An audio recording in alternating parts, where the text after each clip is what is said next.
Hello, my name is Matthias Kavodik. Welcome guys to my channel. Today we're going to talk about the Exiles issues 79 and 80, part of the World Tour story arc that started way back in the House of M.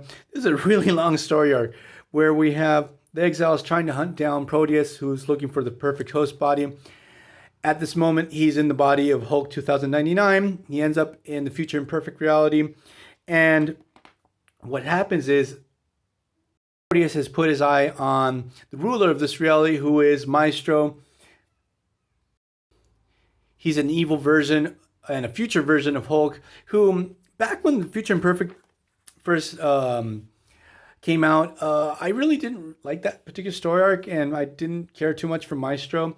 But during Marvel Hickman's Secret Wars, Maestro became like this really interesting character, and afterwards, like even though a lot of Marvel stuff that came out immediately after Secret Wars really sucked, I liked how they built up Maestro as this really credible villain. I loved him in the Contest of Champions series. Later on, he popped up in the Wolverine Old Man Logan series. And this actually made me appreciate Future Imperfect more, because I went back and reread this particular story arc, and I really discovered that it was a really awesome story. So we have Rick Jones and Hulk from 2099. They forged like this alliance.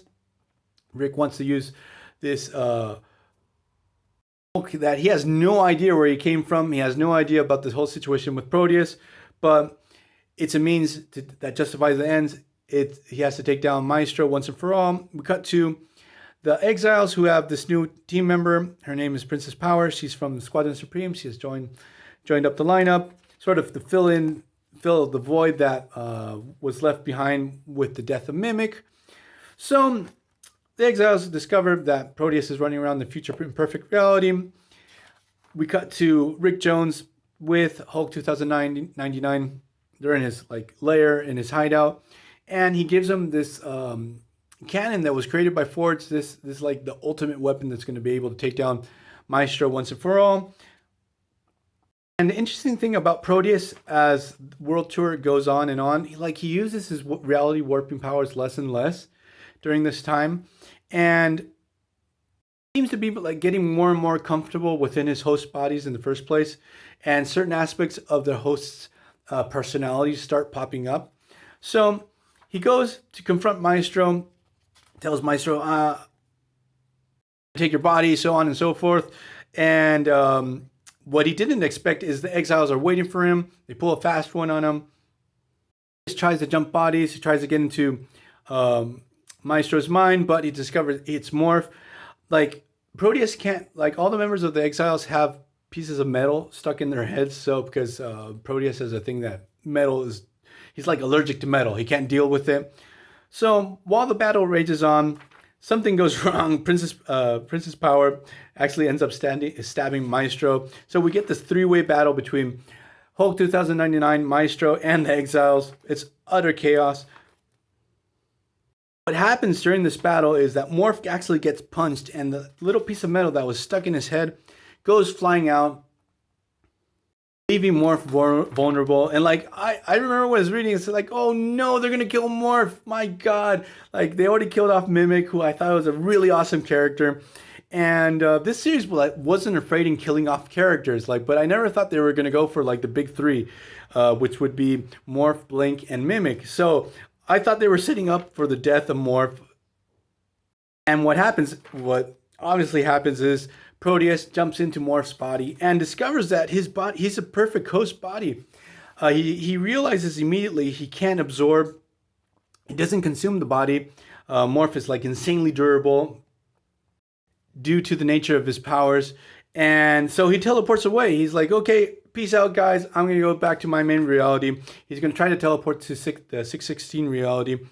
And what happens is Heather, who's like the leader of the team back in the base, Heather Hudson, in the Crystal Interdimensional Palace where they are, she pulls a fast one on Proteus. Like, instead of being able to teleport to Earth 616, but the main Earth, she actually teleports Proteus to Counter Earth, that was also within the 616.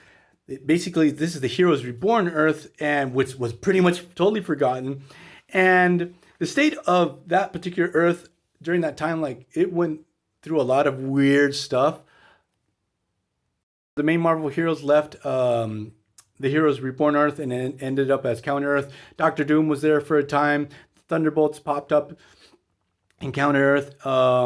There's this group led by Heroes Reborn Bucky called the Young Allies. Jolt from the Thunderbolts also joined the team.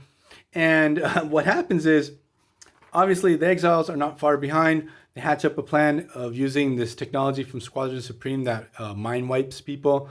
That was pulled from earlier within this story arc. Also, during this situation, Proteus sort of flips what happened with the Future Imperfect. Proteus tells the Young Allies, these guys are villains that are hunting me. Please help me. I'm a good guy, so on and so forth. And what happens is actually, while Proteus just goes full on evil, the Young Allies realize the situation. He gets teleported away by the embodiments of Lord Chaos and Order, who were actually there to pass judgment on if Counter Earth itself should exist or not. They're there to evaluate the whole situation, and basically they tell Proteus, "Hey, destroy this planet. We can't do it, but we passed judgment. Us, Order and Chaos, don't want this planet anymore. It shouldn't exist. It goes against the natural order, so on and so forth." So they sort of add they up and they up the stakes here really quickly. So Exiles and Young Allies join forces, are able to stop Proteus. They're actually able to outsmart him. He's using this crown. He's sort of because he's become more corny. Like the Morph part of Morph's personality is sort of fused in with Proteus. So he's really weird and awkward with the whole situation. So he's really down with being the king of this world. Do is actually put in that mind wiping device within his crown. He doesn't realize it. He puts it on again. He mind wipes himself. So Morph, basically, Proteus, who is actually Morph now, forgets about his Proteus personality. We're back to normal Morph. The World Tour crossover, a story arc that went on for forever. I really enjoyed it, but I remember when it came out, oh my God, this never ends.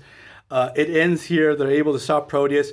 But there's always going to be this Latin threat that Proteus can remember who he is, come back, and just destroy the universe.